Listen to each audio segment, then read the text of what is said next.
غربت کی وجہ سے میرا جینا محال ہو چکا تھا۔ شوہر کی بیماری اور بچوں کی ذمہ داریاں جب میرے سر پر آئیں تو میں ایک ایسا گناہ کرنا شروع ہو گئی کہ جس کی وجہ سے میری زندگی برباد ہو گئی۔ میں سوچ بھی نہیں سکتی تھی کہ میں یہ سب کچھ کروں گی۔ میرا بھی قصور نہ تھا۔ جب سے میرے شوہر نوید کو فالج ہوا تھا، وہ چارپائی پر آ چکا تھا، ہر وقت مجھے ڈانٹتا رہتا اور اپنی دوائی نامکمل ہونے پر مجھے ذلیل و رسوا کرتا تھا۔ 3 بیٹیاں اور 1 بیٹا جن کی ذمہ داری مجھ پر تھی، ان کے اخراجات بھی میرے ہی سر پر تھے۔ اکثر میں اکیلی بیٹھ کر روتی رہتی تھی جب گھر میں فاقے کرنے پڑتے۔ شوہر کی طبیعت بے انتہا خراب ہو جاتی اور میرے پاس اس کے علاج کے لیے 1 روپیہ نہ ہوتا تھا، اور میری بیٹیاں جو مجھ سے اسکول جانے کی ضد کرتی تھیں اور میں ان کو روک دیتی تھی، ایک ماں اس قدر مجبور ہو جائے گی۔ جب میں خود اس لمحے سے گزری تو تب مجھے ماؤں کی مجبوری سمجھ آئی۔ مجھے پھر کوئی بھی کام مشکل نہ لگتا تھا۔ میں چاہتی تھی کوئی نہ کوئی ایسا کام کروں جس کی وجہ سے میرے گھر کا چولہا جل پڑے، میرے بچوں کی تعلیم بھی پوری ہو جائے اور اس کے ساتھ میرے شوہر کا علاج بھی چلتا رہے۔ لیکن یہ سب کچھ کرنا اکیلی عورت کے بس میں کہاں تھا۔ میں چاہے جتنی بھی محنت کر لیتی، لیکن یہ سب کچھ کرنا میرے بس میں نہ تھا۔ اس لیے میں نے 1-2 گھروں میں کام کرنا شروع کیا۔ میں چاہتی تھی میں عزت سے حق حلال کی روزی کماؤں اور اپنے بچوں کو یہ کہہ سکوں کہ یہ میری محنت کے پیسے ہیں۔ لیکن غریب انسان جب غربت کے ان دنوں میں ہوتا ہے جب اس کے پاس کچھ نہ ہو تو اس کا سایہ بھی اس کا ساتھ چھوڑ دیتا ہے، اور میرے ساتھ بھی یہی ہوا۔ جن گھروں میں میں کام کرتی تھی ان لوگوں نے مجھے باتیں سنوانا شروع کر دیں۔ لوگ میری جوانی کی وجہ سے مجھ سے کام نہ لیتے تھے اور کہتے تھے ہم تمہیں اپنے گھر میں کام کے لیے نہیں رکھ سکتے، تم جوان ہو اور ہمارے گھر میں ہمارے شوہر بیٹے بھی رہتے ہیں، ہم نہیں چاہتے کہ ان کی گندی نظر تم پر پڑے یا پھر تمہاری وجہ سے ہمارے گھر خراب ہوں۔ اسی طرح کی اور کئی مشکلات کا سامنا کرنا پڑا، لیکن میں خاموش ہو جاتی تھی۔ میں ان سے کہتی کہ میں اگر آپ لوگ چاہتے ہیں کہ میں آپ لوگوں کے مردوں کے سامنے نہ ہوں تو میں پردہ کر کے آؤں گی، لیکن میں تو بہت مجبور ہوں۔ مجھے اس نوکری کی بہت زیادہ ضرورت ہے۔ آپ لوگ مجھ پر رحم کریں۔ لیکن کسی نے بھی مجھ پر رحم نہ کیا۔ مجھے جن لوگوں کی سخت ضرورت تھی سب سے پہلے انہوں نے میرا ساتھ چھوڑ دیا، اور وہ تھا میرا بھائی۔ میں نے اپنے بھائی کو جب مدد کے لیے کہا تو اس نے بھی منہ موڑ لیا اور مجھ سے بات تک نہ کی۔ مجھے لگ رہا تھا کہ میرا بھائی مجھے سمجھے گا، میری ہر مشکل کو آسان کرے گا، میرے حالات زندگی کو سنوارنے کے لیے میرے ساتھ ثابت قدم رہے گا۔ لیکن جب اس نے دیکھا کہ میں خالی ہاتھ رہ چکی ہوں، میرا شوہر فالج کی بیماری میں مبتلا ہو چکا ہے اور چھوٹے چھوٹے بچے ہیں، تو اس نے میرا ساتھ چھوڑ دیا۔ شاید اس کو لگا کہ میں اس کے گھر کو کھا جاؤں گی۔ میں ایک بہن تھی نہ کہ ڈائن تھی۔ میرا بھائی فاروق میرے ساتھ یہ سب کچھ کرے گا میں نے سوچا بھی نہ تھا۔ جب اس نے میری طرف سے اپنی آنکھیں پھیر لیں اور اس نے مجھے نظر انداز کرنا شروع کر دیا تو میں نے بھائی جان سے اپنی جائیداد کا حق مانگا، وہ وراثت کا حصہ مانگا جو میرے والدین نے مجھے اپنے جیتے جی نہ دیا تھا، اور اب مجھے اپنے بھائی کا محتاج ہونا پڑ رہا تھا۔ جیسے میں نے اس قسم کی بات کی تو بھائی نے فوراً مجھ سے جھگڑا کرنا شروع کر دیا اور کہا کہ میرا وراثت میں کوئی حق نہیں ہے، حالانکہ ہم 2 بہن بھائی تھے۔ میرے والدین کی بہت زیادہ جائیداد تو نہ تھی، لیکن یہ گھر جہاں پر بھائی جان رہ رہے تھے یہ میرے والد کا ہی تھا، اور اس میں سے میرا حصہ بھی بنتا تھا۔ لیکن انہوں نے مجھے میرا حصہ دینے سے انکار کر دیا۔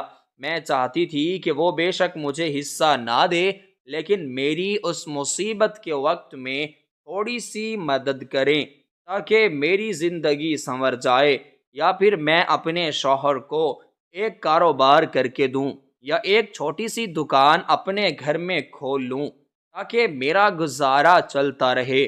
لیکن میرے بھائی نے میری بات نہ مانی۔ وہ دن مجھے آج تک یاد ہے جس دن میں اپنے بھائی کے گھر گئی۔ میں جا تو اکیلی رہی تھی، لیکن میرے ساتھ میرے کندھوں پر امیدوں کا اتنا بوجھ تھا جس کا وزن مجھ سے اٹھایا نہ جا رہا تھا۔ پورا راستہ میری آنکھیں نم تھیں۔ مجھے یقین تھا کہ میرا بھائی میری مدد ضرور کرے گا، اس لیے میں بہت امیدوں کے ساتھ اپنے بھائی کے گھر پہنچ گئی۔ جیسے وہاں گئی تو بھابھی جان نے صحیح طریقے سے بات نہ کی۔ بھائی اس وقت گھر پر موجود نہ تھے۔ میں تھوڑی دیر انتظار کرنے کے بعد بیٹھ گئی۔ بھابھی جان نے مجھ سے پانی کا بھی نہ پوچھا۔ مجھے بہت افسوس ہوا جب بھابھی کا رویہ میں نے اپنی آنکھوں سے دیکھا۔ میرا دل کر رہا تھا کہ میں ابھی اسی وقت یہاں سے چلی جاؤں، لیکن میں مجبور تھی۔ مجھے ان لوگوں سے کام تھا اور ان کا یہ سب کچھ کرنا حق بنتا تھا۔ جتنی امیدیں میں لے کر ان لوگوں کے پاس آئی تھی، ان لوگوں کا یہی حق بنتا تھا جو وہ سب کچھ میرے ساتھ کر رہے تھے۔ خیر، میں کافی دیر تک انتظار کرتی رہی۔ دوپہر ہو گئی۔ بھابھی جان نے اپنے بچوں کو کھانا دیا۔ مجھ سے کھانے تک کا نہ پوچھا۔ میں نے کچھ نہ کہا۔ میری آنکھیں نم ہوتی رہیں، لیکن اپنے آپ کو حوصلہ دیتی رہی، کیونکہ میں پہلے ہی کئی غم دیکھ چکی تھی، اور شاید یہی وجہ تھی کہ مجھے غم برداشت کرنے کی عادت ہو چکی تھی، اور مجھے جتنے غم ملتے تھے میں ان سے مزید ہمت حاصل کرتی تھی۔ تھوڑی دیر بیٹھی رہی۔ جب بھائی کے آنے کا وقت ہوا تو بھابھی نے مجھے کھانا لا دیا۔ میں نے بھابھی سے کہا کہ بھابھی جان، کوئی مسئلہ نہیں، میں ابھی ناشتہ کر کے آئی تھی، آپ لوگ کھائیں، مجھے بھوک نہیں ہے۔ تو وہ خاموشی سے وہ کھانا میرے ساتھ رکھ کے چلی گئی۔ حقیقت تو یہ تھی کہ میں نے ناشتہ بھی نہ کیا تھا، شدید بھوک لگ رہی تھی۔ جیسے ہی انہوں نے میرے ساتھ کھانا رکھا اور پھر وہاں سے گئی تو میں نے کھانا کھا لیا، کیونکہ اس کے علاوہ میرے پاس اور کوئی چارہ نہ تھا۔ شدید بھوک کی وجہ سے میرے پیٹ میں چوہے دوڑ رہے تھے۔ میں بھی کھانا ختم کرنے ہی والی تھی کہ بھائی جان آ گئے۔ وہ دیکھ کر ہلکا ہلکا سا مسکرائے اور کہنے لگے کہ تم آج کیسے ہمارے گھر آ گئی؟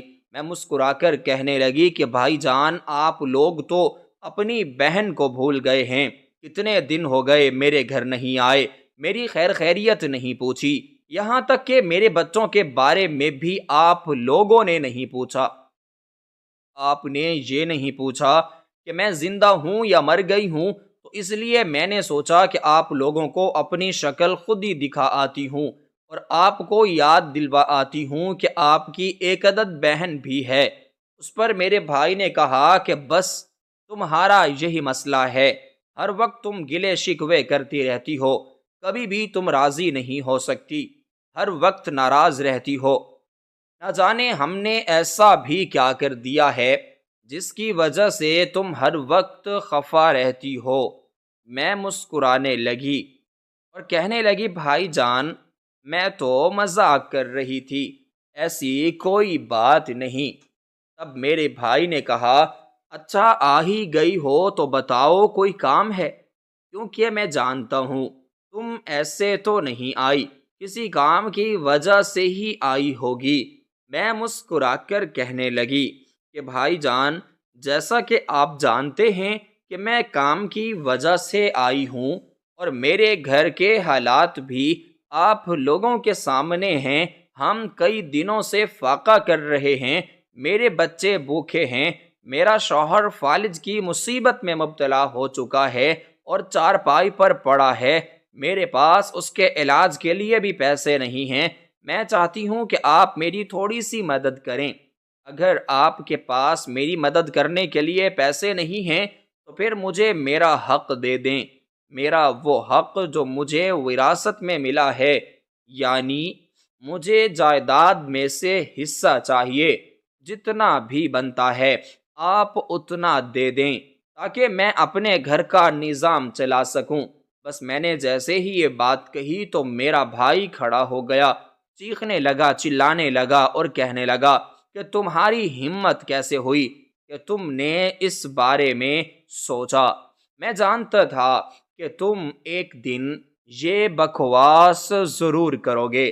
تم بہن نہیں ہو، ڈائن ہو، اپنے بھائی کی خوشیوں کو کھانے کے لیے آئی ہو۔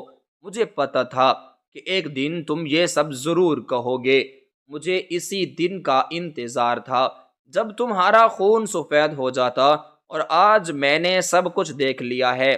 تمہارا اس گھر میں کوئی حصہ نہیں ہے، اور یہ بات میں تمہیں آخری بار کہہ رہا ہوں۔ تم جانتی ہو کہ بار بار میں اپنی بات نہیں دہراتا۔ ایک بات تمہاری مدد کیا کر لی، اب تم میرے گھر کی مالکن بننے چلی ہو۔ اپنی حد میں رہو اور یہاں سے چلی جاؤ، دوبارہ کبھی مجھے اپنی شکل مت دکھانا۔ میں نے تمہاری بھابھی سے کہہ دیا ہے کہ اگر میری غیر موجودگی میں یہ عورت دوبارہ ہمارے گھر آئی تو اس کو گھر کے اندر گھسنے نہ دینا۔ میں نے تمہارا بہت لحاظ کر لیا ہے، لیکن آج تم نے یہ جائیداد والی بات کر کے تمام حدیں پار کر لی ہیں۔ میں تمہیں کبھی معاف نہیں کروں گا۔ یہ سب کچھ کہتے ہی میرا بھائی غصے میں اپنے کمرے میں چلا گیا، اور اس کے بعد میری بھابھی نے میرا ہاتھ پکڑا اور کہا کہ جو کچھ تم نے سننا تھا اور کہنا تھا وہ سب کچھ ہو چکا ہے۔ اب ہمارے گھر کا ماحول خراب نہ کرو۔ میرے بچوں کو اس بارے میں کچھ نہیں پتا۔ میں نہیں چاہتی تھی کہ تمہاری ان اداؤں کا اثر میرے بچوں پر ہو، اور وہ بھی پھر اپنی بہنوں کے ساتھ یہی سب کچھ کریں۔ تم یہاں سے چلی جاؤ اور دوبارہ اپنی شکل مت دکھانا، اور بھول جاؤ کہ یہاں پر کچھ بھی ہوا تھا۔ اس کے بعد میری بھابھی نے مجھے گھر سے باہر نکال دیا۔ مجھے یوں لگ رہا تھا کہ جیسے آسمان مجھ پر ٹوٹ پڑا ہے۔ شدید چکر آنے لگے، آنکھوں کے آگے اندھیرا سا چھا گیا۔ اس قدر مجبور عورت کو جب ایک دلدل میں پھینک دیا جائے اور وہ پھینکنے والا بھی اس کا بھائی ہو تو تب مر جانے کے علاوہ اس کے پاس کوئی اور انتخاب نہیں ہوتا۔ لیکن میں مر نہ سکتی تھی۔ میرے پاس میرے شوہر کی اور میرے بچوں کی ذمہ داریاں تھیں۔ مجھے ان لوگوں کو غربت کی دلدل سے نکالنا تھا، اور اس کے لیے مجھے کچھ بھی کرنا پڑے میں وہ کر ڈالوں گی۔ بس یہی وہ وقت تھا جو مجھے ایک ایسے گناہ کی طرف لے گیا جس کی وجہ سے میں غربت سے تو نکل گئی، لیکن میں نے ایک بہت بڑا سبق حاصل کر لیا۔ نا امیدی اور مایوسی کے ساتھ گھر واپس آئی تو میرے بچے اور میرا شوہر انتظار کر رہے تھے۔ میرے شوہر نے مجھ سے پوچھا کہ تمہارے بھائی نے کیا کہا ہے۔ میں ان کو بتا نہ سکتی تھی کہ میری وہاں پر کتنی بے عزتی ہوئی ہے۔ خاموش ہو کر میں اپنے کمرے میں چلی گئی جہاں پر میں کام کرتی تھی۔ ان لوگوں نے بھی چھٹی دے دی۔ اب میں کیا کرتی؟ بس پھر ایک دن میں نے وہ کر ڈالا جس کے بارے میں سوچ بھی نہیں سکتی تھی۔ مجھے کبھی کبھار اپنی حالت پر یقین نہیں ہوتا تھا کہ میں واقعی میں یہ سب کچھ کر رہی ہوں۔ کیا یہ واقعی ایک حقیقت ہے یا پھر میں کوئی خواب وغیرہ دیکھ رہی ہوں؟ لیکن حقیقت وہی تھی جو سب کچھ میری آنکھوں کے سامنے تھا۔ کچھ دنوں بعد میں سڑک کے کنارے جا کر کھڑی ہو گئی۔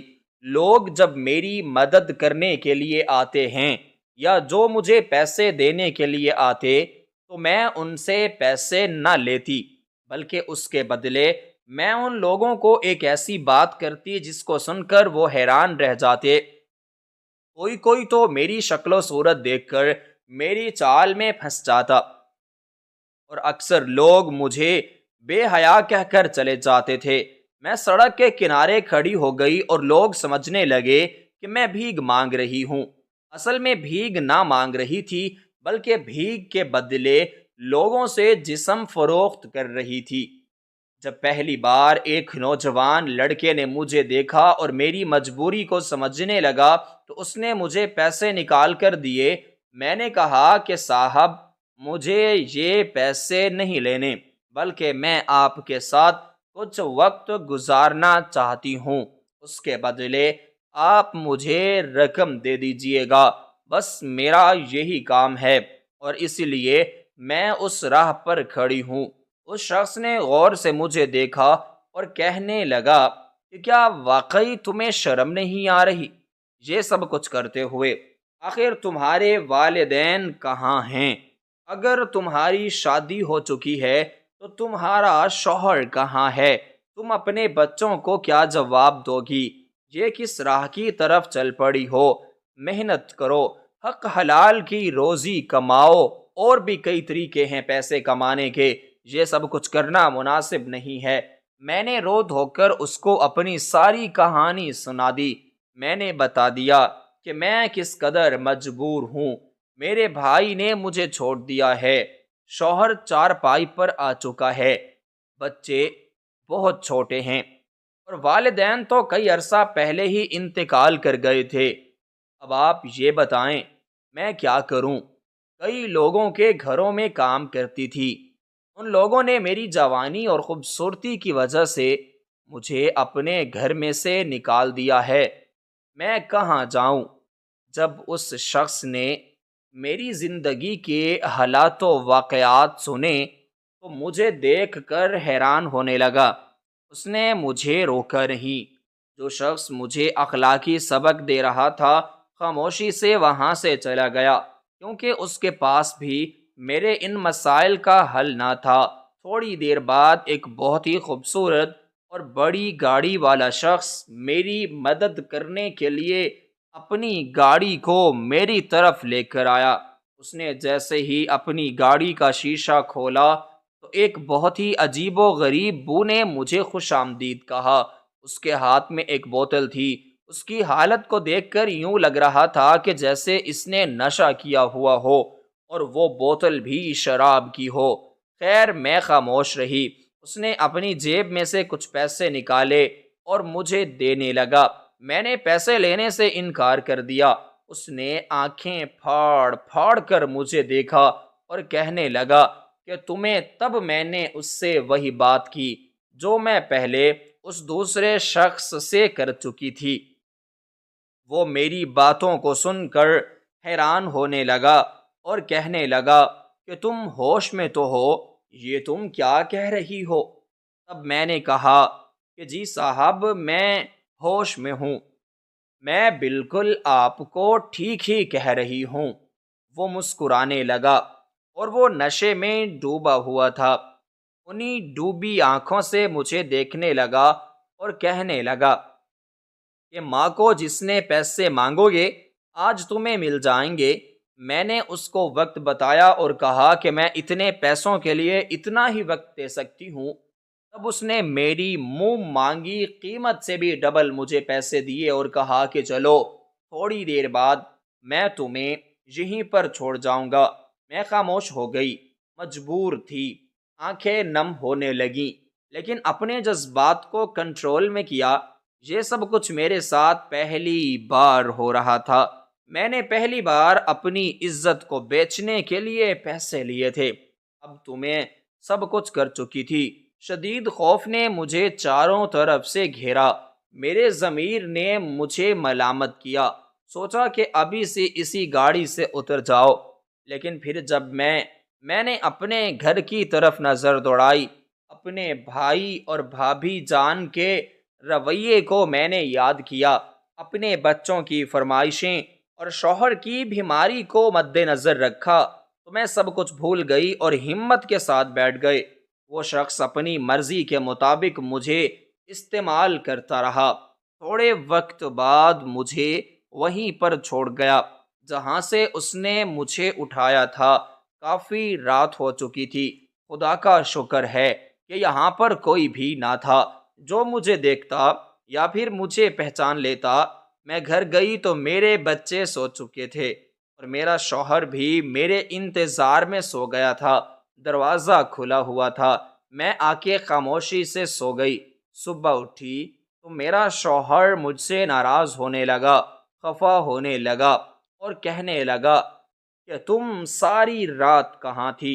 تب میں نے کہا کہ میری نوکری ہوٹل میں لگ گئی ہے، میں نے وہاں پر نوکری کرنا شروع کر دی ہے، یہ میرے حق حلال کے پیسے ہیں۔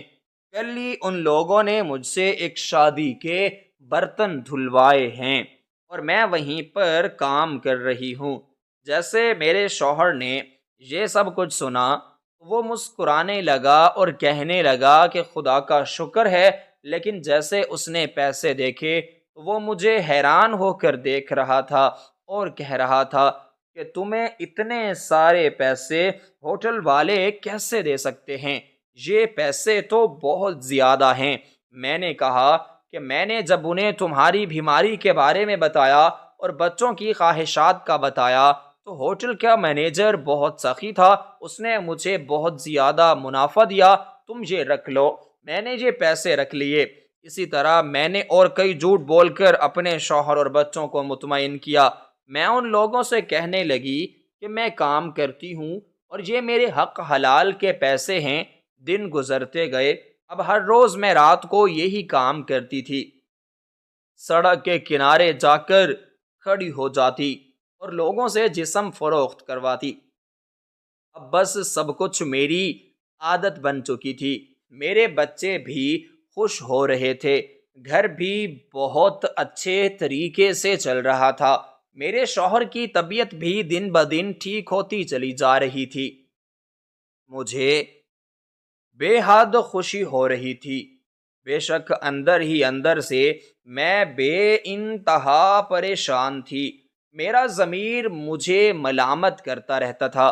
ذہنی طور پر بھی میں الجھی ہوئی تھی اور کئی پریشانیوں کا شکار تھی، لیکن جب میں اپنے بچوں کو خوش ہوتا ہوا دیکھتی، ان کی خواہشات پوری کرتی، میرے شوہر کا علاج ہوتا، میرے بچے نے جب سکول جانا شروع کیا تو مجھے یہ سب کچھ تکلیف نہ دیتا تھا، مجھے ذرا بھی شرم نہ آتی تھی یہ سب کچھ کرتے ہوئے، کیونکہ میں اپنے بچوں کی خواہشات پوری کرنا چاہتی تھی۔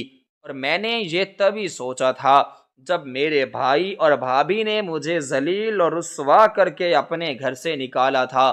اب میں چاہتی تھی کہ میں اپنے شوہر کو گھر پر چھوٹی سی دکان کر کے دوں تاکہ وہ اس کو چلائے، اور جیسے ہی ہماری ضروریات اس دکان کے ذریعے پوری ہونے لگیں گی تو میں یہ کام کرنا چھوڑ دوں گی۔ اس طرح کانوں کان کسی کو خبر بھی نہ پڑے گی اور میں بدنامی سے بھی بچ جاؤں گی۔ لیکن یہ سب کچھ اتنا بھی جلدی نہ ہو سکا۔ جو بھی پیسے مجھے ملتے تھے وہ سارے خرچ ہو جاتے، میں بچا نہ سکتی تھی۔ پھر میں نے تھوڑے پیسے ایک طرف جمع کرنا شروع کر دیے۔ میرے بچے بھی بڑھنے لگے۔ میرا بڑا خاندان، بڑا بیٹا آلیان مجھ سے کہتا، اماں جان کیا واقعی آپ ہوٹل پر کام کرتی ہیں؟ کیونکہ جب آپ آتی ہیں تو آپ کے کپڑوں میں سے بہت خوبصورت خوشبو آ رہی ہوتی ہے، یوں لگتا ہے کہ جیسے اپنے کوئی کام نہ کیا ہو۔ آپ کے کپڑے بھی دن بدن خوبصورت ہوتے جا رہے ہیں اور جب آپ واپس آتے ہیں تو بالکل صاف ہوتے ہیں۔ اگر آپ وہاں پر کام کرتی یا پھر وہاں جا کر آپ برتن دھوتی تو آپ کے کپڑے میلے کچیلے ہوتے یا آپ کے کپڑوں پر گندے نشان ہوتے، لیکن اس قسم کی کوئی بھی نشان آپ کے کپڑوں پر میں نے کبھی بھی نہیں دیکھے۔ جب میرے بڑے بیٹے آلیان نے مجھ سے یہ سمجھداری کی بات کی تو میں حیران ہو گئی اور سوچنے لگی کیا واقعی بچے سمجھتے ہیں؟ میں نے تب اسے کہا کہ بیٹا، وہاں پر ایک کوٹ ہوتا ہے جو میں اپنے کپڑوں کے اوپر اس کو پہن لیتی ہوں، اس طرح میرے کپڑے خراب نہیں ہوتے۔ اور شادیوں پر طرح طرح کے لوگ آئے ہوئے ہوتے ہیں اور وہ شادیاں ہوٹل میں ہوتی ہیں۔ اسی وجہ سے میرے کپڑوں میں سے بھی ان لوگوں کی خوشبو آتی ہے، اور یہ سب کچھ ہوٹل کی وجہ سے ہی ہو رہا ہے۔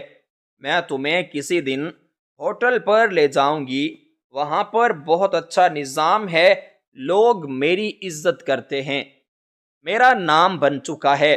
لیکن مسئلہ یہ ہے کہ میں رات کے وقت تو جاتی ہوں، میں پورے دن کے برتن رات کے وقت ہی دھوتی ہوں۔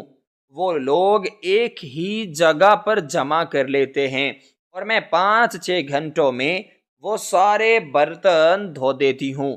وہ لوگ میرے کام سے بہت زیادہ متاثر ہیں۔ شادیوں پر جو لوگ آتے ہیں وہ مجھے غریب سمجھ کر پیسے بھی دے جاتے ہیں۔ اکثر شادیاں رات کے وقت ہوتی ہیں تو لوگ مجھے پیسے بھی دیتے ہیں۔ اسی وجہ سے تم لوگوں کو میرے پیسے زیادہ لگ رہے ہوتے ہیں۔ اسی طرح کی اور کئی باتیں کر کے میں نے اپنے بیٹے آلیان کو بھی مطمئن کر لیا۔ اب میرا آہستہ آہستہ سے ضمیر مرتا جا رہا تھا۔ پہلے شروع میں جب مجھے شرم محسوس ہوتی تھی اور میرا دل گھبراتا تھا، لیکن پھر میں خاموش ہو جاتی تھی، اپنے حالات و واقعات کو دیکھ کر دل کو حوصلہ دیتی تھی۔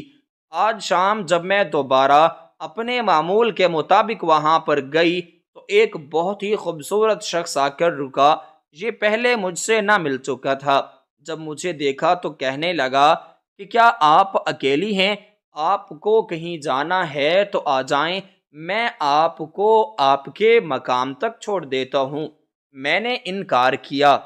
تب اس نے مجھ سے کہا کہ کیا آپ کو کسی مدد کی ضرورت ہے؟ میں نے پھر بھی انکار کیا۔ وہ کچھ پیسے مجھے زبردستی دینے لگا تو میں نے وہ پیسے لینے سے انکار کر دیا اور اس کو بھی وہی سب کچھ بتا دیا جو میرا معمول بن چکا تھا۔ اس نے میری طرف غور سے دیکھا اور کہنے لگا کہ یہ سب کچھ کیوں کر رہی ہو؟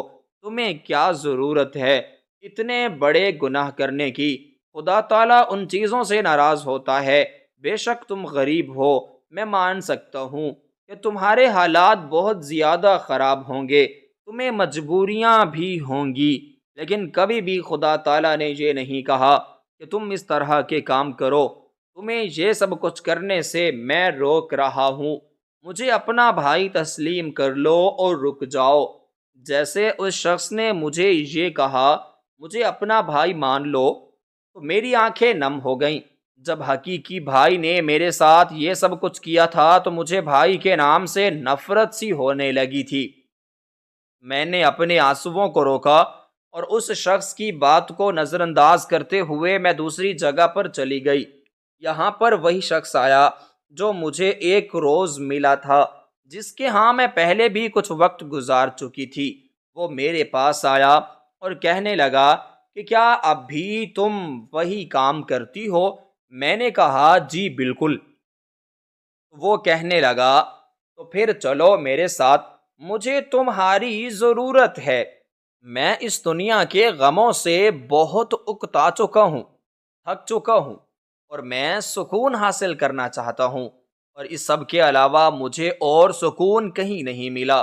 جب میں نے پہلی بار تمہارے ساتھ یہ سب کچھ کیا تھا تو سوچا تھا کہ یہ آخری بار کر رہا ہوں، پھر کبھی نہیں کروں گا، لیکن میں اتنا تھک چکا ہوں اور اس دنیا میں اتنا غم مجھے مل چکا ہے کہ اگر میں یہ سب کچھ نہ کروں تو شاید میں تڑپ تڑپ کر مر جاؤں، مجھے سکون نہ آئے۔ اسی لیے اس نے مجھے ایک بھاری رقم دی اور اپنے ساتھ گاڑی میں بٹھا کر لے گیا۔ وہاں پر جا کے اس نے میرے ساتھ وقت گزارا۔ نہ چاہتے ہوئے میں ان لوگوں کے سامنے مسکراتی تھی، عجیب و غریب بے حد ادائیں کرتی تھی تاکہ یہ لوگ بار بار میری طرف آئیں اور میرے گھر کا گزارا اچھے سے چلتا رہے۔ اسی طرح کئی روز گزر گئے۔ دن بدن میری یہ خواہشات بڑھتی چلی گئی۔ لوگ جو مجھے ایک مرلے کا جج تھے وہ کئی بار میرے جسم کو حاصل کرنا چاہتے تھے۔ میرا جسم بہت کھوکھلا ہو چکا تھا، یوں لگ رہا تھا کہ جیسے انسانیت مجھ میں سے ختم ہوتی جا رہی ہے۔ دن بدن لوگوں کو میرے جسم کی خواہش ہونے لگی، اور پھر میرے پاس وقت ختم ہونے لگا۔ لوگ میرا پتہ کرنے کے لیے میرے گھر تک پہنچنے لگے۔ دن کو بھی لوگ مجھے اپنے ساتھ لے جانے کے لیے مجبور کرتے تھے، لیکن میں نہ جاتی تھی۔ میں نے آج تک اپنے گھر کا کسی کو بھی پتہ نہ بتایا تھا، لیکن وہ شخص جو کئی روز پہلے مجھے ملا تھا، جس کے ہاتھ میں شراب تھی، جس کے ساتھ میں نے جسم فروخت کرنے میں پہلی بار وقت گزارا تھا، وہ شخص میرے گھر تک پہنچ گیا اور مجھ سے کہنے لگا کہ ابھی اسی وقت تم میرے ساتھ چلو۔ وہ زبردستی کرنے لگا۔ میں نے اسے کہا کہ یہ میرا گھر ہے، اور میرے گھر میں کسی کو بھی میرے اس کام کا نہیں پتا کہ میں یہ سب کچھ کرتی پھر رہی ہوں۔ اس لیے بہتر ہوگا کہ دوبارہ تم میرے گھر مت آنا۔ میں رات کو تمہیں وہیں پر ملوں گی جہاں پر میں ہوتی ہوں۔ آج رات میں تمہارے ساتھ چلی جاؤں گی، لیکن پورا دن تمہیں صبر کرنا ہوگا۔ ابھی وہ شخص میرے ساتھ یہی بات کر رہا تھا کہ میرا بڑا بیٹا آلیان دروازے پر پہنچ گیا اور کہنے لگا کہ اماں جان، یہ شخص کون ہے؟ تب میں نے کہا کہ بیٹا، یہ وہی شخص ہے جس کے ہمارے اوپر بہت زیادہ احسان ہیں۔ یہ ہوٹل کا مینیجر ہے جہاں پر میں کام کرتی ہوں۔ یہ آج مجھے لینے کے لیے آیا ہے اور کہہ رہا ہے کہ آج دن کے وقت 2 شادیاں ہیں ہوٹل پر، اور مجھے وہاں پر کام کرنا ہوگا۔ میں اس سے کہہ رہی ہوں کہ میں دن میں کام نہیں کر سکتی، مجھے گھر کا کام کرنا ہوتا ہے۔ میں رات کو ہی اسی وقت آؤں گی جب میں پہلے آتی ہوں۔ جب میرے بیٹے آلیان نے یہ ساری بات سنی تو وہ کہنے لگا کہ اماں جان، آپ چلی جائیں، میں گھر میں آج بھی ہوں۔ ابا جان کو دوائیاں بھی میں وقت پر دے دوں گا، اور میں اپنی بہنوں کا بھی اچھے سے خیال رکھوں گا۔ آپ کو پریشان ہونے کی کوئی ضرورت نہیں۔ اس شخص کے ہمارے اوپر بہت زیادہ احسان ہیں۔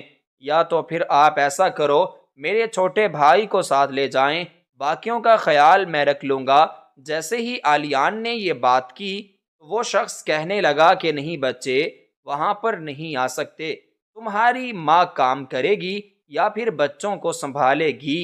ہم اس کو پیسے دیتے ہیں، اور پیسے کے بدلے ہم پوری ڈیوٹی اس سے لیں گے۔ تب آلیان خاموش ہو گیا اور مجھے بھیجنے پر مجبور ہو گیا۔ جو آلیان نے وہ گاڑی دیکھی اور اس شخص کے کپڑے دیکھے تو حیران رہ گیا۔ میں نہ چاہتے ہوئے اس شخص کے ساتھ چل پڑی۔ سارا راستہ میری آنکھیں نم ہوتی رہیں۔ میں سوچتی رہی کہ میں اپنے بچوں کو دھوکہ دے رہی ہوں، مجھے یہ کام نہیں کرنا چاہیے۔ میں نے اس شخص سے کہا کہ میں آج تو آپ کے ساتھ دن میں آ رہی ہوں، لیکن آئندہ کبھی بھی میں آپ کے ساتھ نہیں ہوں گی، اور یہ بات میں دوبارہ آپ سے نہیں کروں گی۔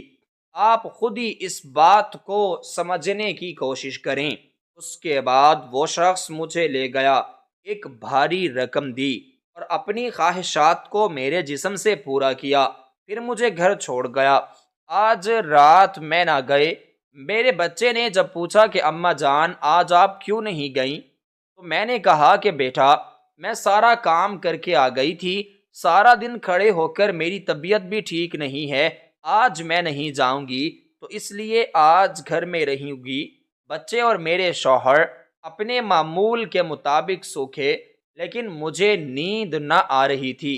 ساری رات مجھے عجیب و غریب قسم کے خیالات آتے رہے، اور سوچا کہ یہ کام چھوڑ دوں، لیکن میں یہ کام چھوڑ نہ سکتی تھی۔ اب اس کام کو چھوڑنا میرے بس کی بات نہ تھی، کیونکہ میرے بچے اسکول جانے لگے تھے، وہ اپنی زندگی میں واپس آنے لگے تھے، میرے گھر کے حالات سنورنے لگے تھے، تو میں کیسے یہ سب کچھ چھوڑ سکتی تھی؟ اس لیے آج رات تو میں خاموش ہو گئی۔ لیکن کل سے میں نے اپنا کام دوبارہ شروع کر دیا۔ رات کے وقت جب میں اپنے معمول کے مطابق وہاں گئی تو کوئی بھی شخص میرے نزدیک نہ آیا۔ کافی وقت میں انتظار کرتی رہی لیکن آج رات کوئی بھی نہ آیا۔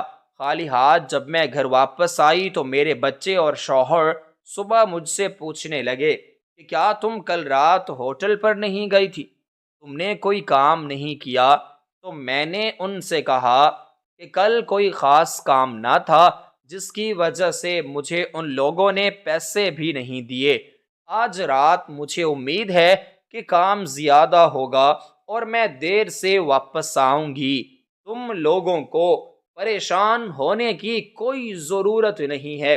ہوٹل کا کام ایسے ہی ہوتا ہے، کسی دن ہوتا ہے تو کسی دن نہیں ہوتا، اور میرا کام تو ویسے ہی عارضی ہے۔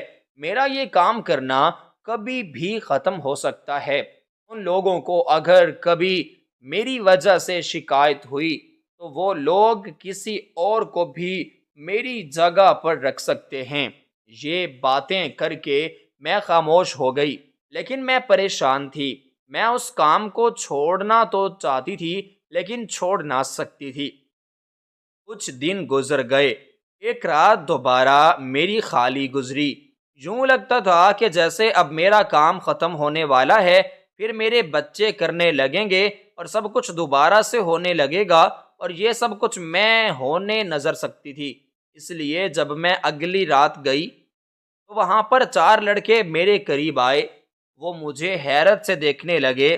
میں نے ان لوگوں کو اپنی ساری باتیں بتا دیں اور کہنے لگی کہ اگر آپ لوگوں کو ضرورت ہے تو آپ لوگ مجھے خرید کر لے جا سکتے ہیں۔ وہ میری اس بات پر حیران ہوئے۔ وہ نوجوان تھے، مجھے بار بار حیران ہو کر دیکھ رہے تھے۔ مجھے ذرا بھی عجیب و غریب نہ لگ رہا تھا کیونکہ میں یہ کام کئی عرصہ سے کر رہی تھی اور اب تو میرا ضمیر بھی مر چکا تھا۔ میں نے ان لوگوں کے ساتھ جانے کے لیے ایک بار بھی نہ سوچا، حالانکہ وہ لوگ میرے ساتھ جانے کے لیے بار بار سوچتے رہے۔ میں بار بار ان کو مناتی رہی اور ورغلاتی رہی۔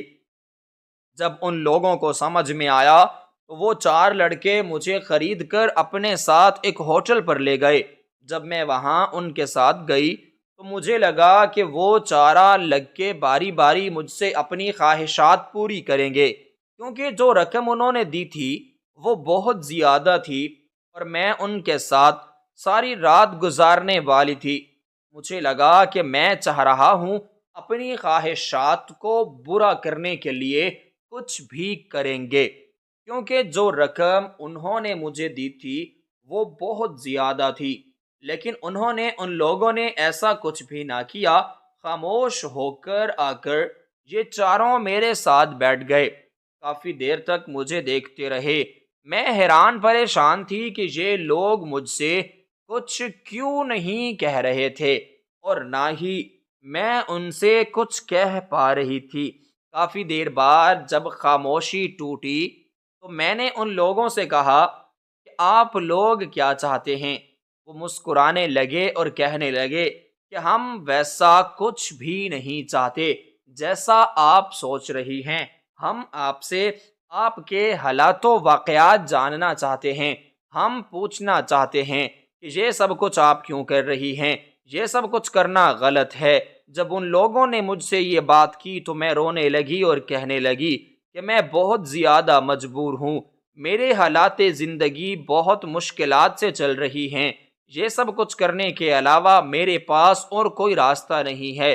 تب ان چاروں نے کہا کہ ہم آپ کی عزت کو لوٹنے کے لیے آپ کو اپنے ساتھ نہیں لے آئے اور نہ ہی ہم آپ کو ہاتھ لگائیں گے۔ ہم اچھے خاندان کے لڑکے ہیں۔ ہم کسی کی عزت کو لوٹنے کے بارے میں سوچ بھی نہیں سکتے، بلکہ ہم تو کسی کو میلی نظر سے بھی نہیں دیکھتے۔ آپ بالکل ہماری ماں کی طرح ہیں اور ہم ماں سمجھ کر ہی آپ کو یہاں پر لے آئے ہیں تاکہ آپ کو سمجھا بجھا سکیں اور آپ کے مسئلوں کو حل کروا سکیں۔ جب ان چاروں سے میں نے یہ بات کی تو میری آنکھیں نم ہو گئیں۔ میں مجبور تھی۔ میں نے ان لوگوں کو اپنی زندگی کے تمام واقعات بتا دیے، جن حالات سے میں گزر رہی تھی وہ سب کچھ بتا دیا، اور اب میرے یہ سب کچھ کرنے کی وجہ سے میرے بچے خاموش تھے، میرے شوہر کا علاج بھی چل رہا تھا۔ یہ ساری کہانی بھی میں نے ان چاروں کو بتا دی۔ ان لوگوں نے جب میری کہانی سنی تو بہت حیران ہوئے اور کہنے لگے کہ یہ سب کچھ مجھے چھوڑنا ہوگا۔ میں نے کہا کہ میں یہ سب نہیں چھوڑ سکتی۔ اگر میں نے یہ سب کچھ چھوڑ دیا تو میرا گھر اور میرے بچوں کی خواہشاتیں ختم ہو جائیں گی، اور یہ سب کچھ ایک ماں بھلا کیسے برداشت کر سکتی ہے؟ تب ان لڑکوں نے کہا کہ کیا اس سب کے بدلے ہم آپ کو ایک عزت بخش نوکری دے دیں تو وہ آپ نہیں کریں گی، اور آپ کو اچھا لگتا ہے۔ آپ یہاں پر جسم فروخت کرتی ہیں اپنا، آپ اپنے بچوں سے بہت جھوٹ بولتی ہیں، آپ اپنی نسل کو حرام کھلاتی ہیں، یہ سب کچھ آپ کو زیب دے رہا ہے۔ تب میں حیران ہو کر ان لوگوں کی باتوں کو سن رہی تھی، اور میں کہہ رہی تھی کہ اگر مجھے واقعی میں کوئی عزت باقی مل جائے تو میں وہ ضرور کروں گی۔ میں تھک چکی ہوں، میں یہ سب کچھ نہیں کرنا چاہتی۔ روز اپنے آپ سے جنگ لڑ کر خود کو یہاں پر کھڑا کرتی ہوں، لوگوں کے سامنے اپنے آپ کو پیش کرتی ہوں۔ یہ سب کچھ کرنا اتنا آسان نہیں ہے جتنا آپ لوگ سمجھ رہے ہیں۔ میری زندگی کانٹوں پر چل رہی ہے، میں اندر سے ختم ہو چکی ہوں، میرے پاس کچھ باقی نہیں بچا۔ آپ لوگ میری مجبوری کو شاید میری خواہش سمجھ رہے ہیں، ایسا کچھ بھی نہیں ہے۔ تو ان لوگوں نے کہا تو پھر صحیح ہے، یہ ہمارا پتہ ہے، کل صبح اسی پتے پر تم آ جانا، اور جو پیسے ہم نے تمہیں دیے ہیں وہ بھی تمہارے ہی پیسے ہیں۔ اور اس کے بعد ان لوگوں نے مجھے دوبارہ وہیں پر آ کر چھوڑ دیا جہاں سے مجھے وہ لے کر گئے تھے۔ میں اپنے گھر پر واپس آئی، اور واپس آ کر میں نے اس پتے کو غور سے دیکھا، میں نے اس پیج کو سنبھال کر رکھا۔ صبح ہی تو میں نے کہا کہ مجھے ایک اور جگہ پر نوکری کی آفر آئی ہے، آج میں وہاں جاؤں گی۔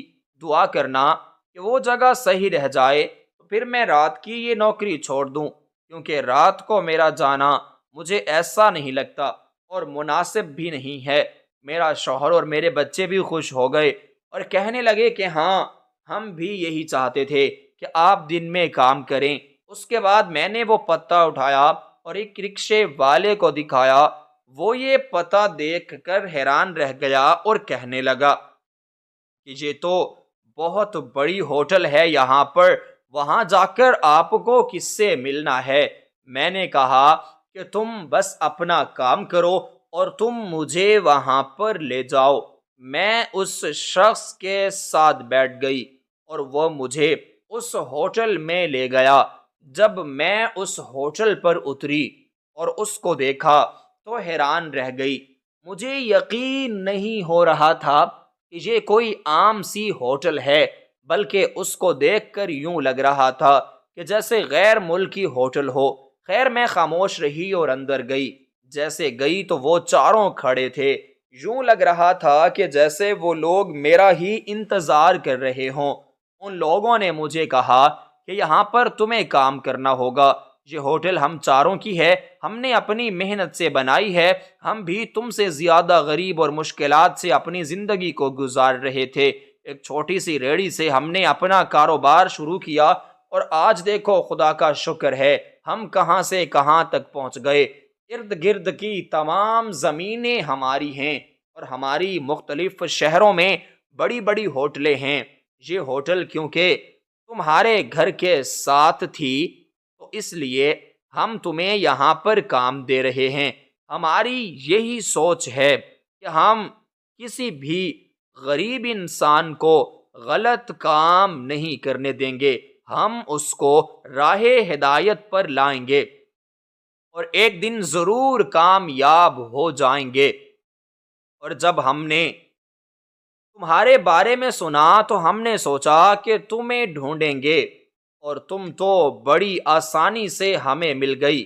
اب تم یہاں پر ٹیبل مینیجر ہو، یہاں پر خواتین کا الگ نظام بنایا گیا ہے، اور خواتین کے ایریے کی تم انچارج ہو، سب کچھ تمہیں سنبھالنا ہوگا، اور اس کے لیے ہم تمہیں اچھی خاصی تنخواہ دیں گے۔ جب ان لوگوں نے مجھ سے یہ ساری باتیں کی تو میری آنکھیں نم ہو گئیں۔ میں نے ان لوگوں کا بہت زیادہ شکریہ ادا کیا اور کہا کہ آپ لوگوں کی وجہ سے میں اذیت اور تکلیفوں سے باہر آئی ہوں، اب میں سر اٹھا کر جیوں گی۔